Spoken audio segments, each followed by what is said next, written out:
to say stuff? Well, After the game, we respect what you do and uniform and everything. How much do you hate it? I think hate it's an interesting. That seems a little tough to put it, right? I like you guys. I don't like some of your questions you ask sometimes, but no, I think it's I think my uncle told me one day when he was signing autographs, I was watching him, and he was signing, Dan Reeves was signing autographs, and he was like, you should always take the time to put a lot into when someone asks you for your autograph because it's an honor. And it's kind of different, obviously, but, similar to this, like it's an honor to get up here and speak and talk to y'all. And, it's tough at times and it's good at times and it's, whatever, but, beats doing a lot of other things, and there's a lot of good that comes along with it. So get to go play football for a living. So if I have to come up here and speak to y'all for a couple minutes a day, I'll take it. All right. Who's starting Sunday then? We'll see. I think, we all got a lot we can focus on, right? And look, no matter what, it is always team success and it's team failure. So, unfortunately, this is not a sport where one guy can carry a football team and one guy can't, on offense, defense, whatever it may be. It takes all 11 guys. And, I think when I've, haven't played it or done it as long as a lot of people, but done it a good while. And I think that when you've had success, it really is all 11 guys having success in those games. And when there's not, there's really not one person to blame it on, and it never will be. And so, I think I have a lot I can focus on to get better. My group has a lot we can focus on to get better. As an offense, we got a lot focused on to get better, and then as a team. So, that's what we're trying to do. We're facing a good front. Obviously a dynamic edge rusher, so it'll be a big challenge. How much the glimpse of we can do this, that drive to start the second half with Bailey at the helm, how much did that help you guys? I mean, I think we understand we can do it, and I think when we watch the film, it is frustrating because you see, hey, it's this play here, and it's just not consistent enough. And this league's too competitive. That's why it's so much fun. Everyone loves to, be a part of it in whatever way they are, fantasy, gamble, watching, fan, whatever it is, right? Because it is so competitive and the margin of error is so small. And you see that week in and week out, right, in all these games, like you don't see, at some other levels of football, college football, sometimes like that. So, because it's the best of the best. So, I think looking at it, we know we can do it. It's just, executing down in, each play, each drive, it's got to be good, and that's part of it, and that's the hard part in this league. I know you mentioned, it's about all of you guys, but do you feel like a quarterback switch at the starting quarterback position could provide a spark for you guys and be beneficial? Look, there's not like one magical thing you're going to do midway through the year, player-wise, whatever. Even like, even the trades, like it's very rarely a guy comes in and just fixes everybody's problems. Like when teams fix problems is when they all are together and are more consistent and making better moves and better, execution, not making mistakes and things like that as a football team. So, like I said, it's never just one guy. You've worked with a lot of different quarterbacks over the course of your career. How much, if at all, does your job change working with Bailey as opposed to Mac, as opposed to Will, as opposed to the league? Yeah, I don't think very much. I think because it's stuff you try to cover on early in the year, right? When they come in as rookies, the spring, whatever it may be, right? Like, hey, this is, and it's their job to mimic who's ever in front of them at that time, right? So, like for me, every quarterback's hand placement, I want it to be the same, right? And I teach Jake, hey, this is how I snap the ball. This is, hey, we put these towels in our pants, like all that stuff, right?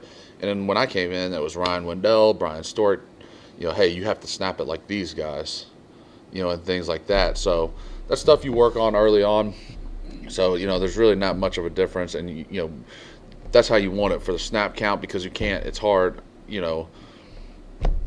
someone gets hurt in the middle of the game, right? Like, it's not a whole TV timeout. Like, we can all go over there, huddle up. Here's the snap count. Here's how he sounds different. So you want that to be so seamless. So for me, you know, I don't think there's a real big difference, you know, no matter, you know, who it is really. Are there, with different quarterbacks, are there ever different little things they ask a center to do? I'm just curious from like guy to guy. Are there like little intricacies or little things we won't notice that they want from you?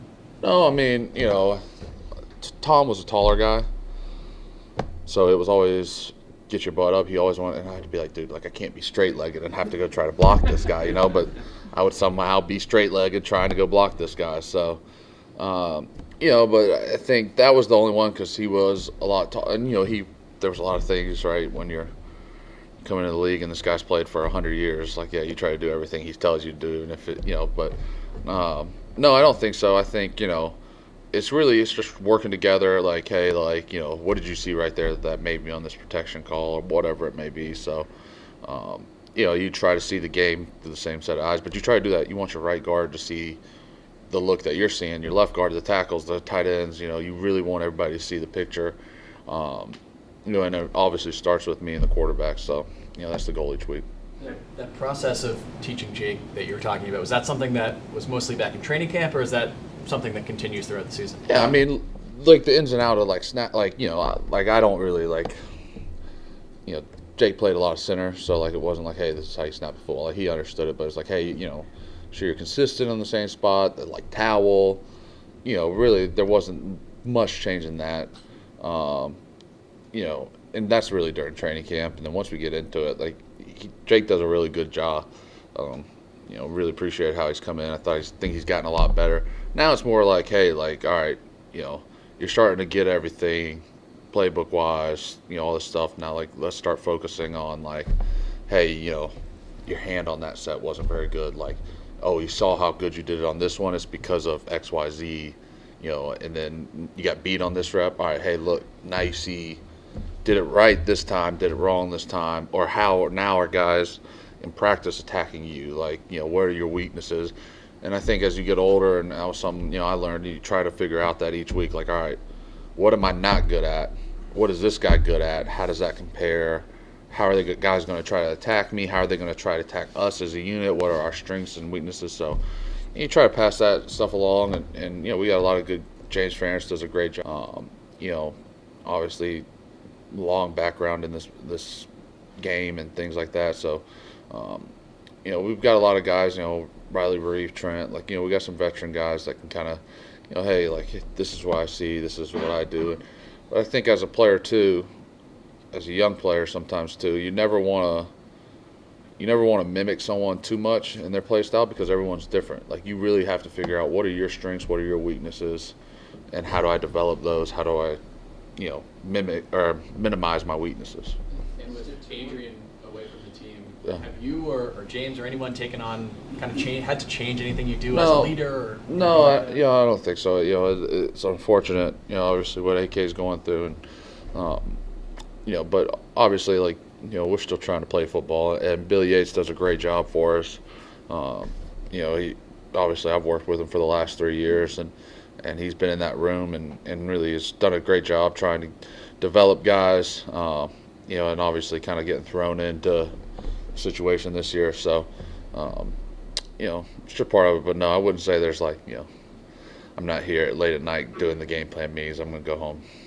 Sometimes when teams are losing like this and finishing atop the draft, like, they can look up in 10 years and they've been in this kind of rut for a decade, if not more. How important is it for leaders like yourself to try and maintain the culture of winning around here so that obviously losing doesn't become? Yeah, I think so. You know, I mean, you know, for me personally, I obviously really care about this franchise and this organization because it's where I've spent, you know, my whole career, and obviously has opened a lot of doors, and I've had a lot of success, and you know, I mean, it's mine and my wife's home here now, so you know, I'll forever care about this organization and franchise, and you know, I understand, you know,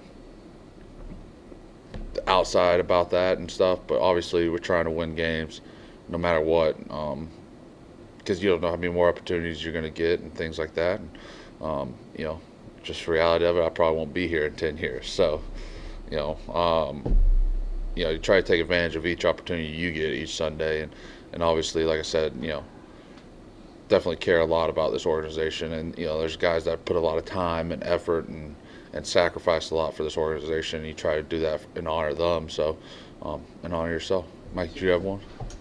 Honestly, I was going to ask you if your razor shipment has been diverted to another athlete. No, I've clean shaven. I've probably counted 10 times in my life, probably on one hand. My rookie year, I think my rookie picture, I think I have a goatee because I was trying to trim my beard and I didn't really understand. I don't use a lot of buzzers, and it buzzed off some. I shaved a mustache when I had my shoulder surgery, so that didn't go over well. Then I buzzed my head a couple years ago for Boston Children's Hospital. But yeah, I don't know. It's just why worry about it? You guys have to look presentable for your job, right? That's another thing. Like I'm dressed up for work today, and I'm wearing sweats and athletic shorts, so it's a perk of the job. I'll come talk to y'all. You said you shaved the mustache. The wife didn't like the. It was one of like the handlebars, it was I thought it looked good, but and then I saw a picture. Yeah, there you go. That was on accident. That was not on purpose. And the mustache, I saw a picture of me holding my son, and it was not a good look. So, but yeah, thanks guys.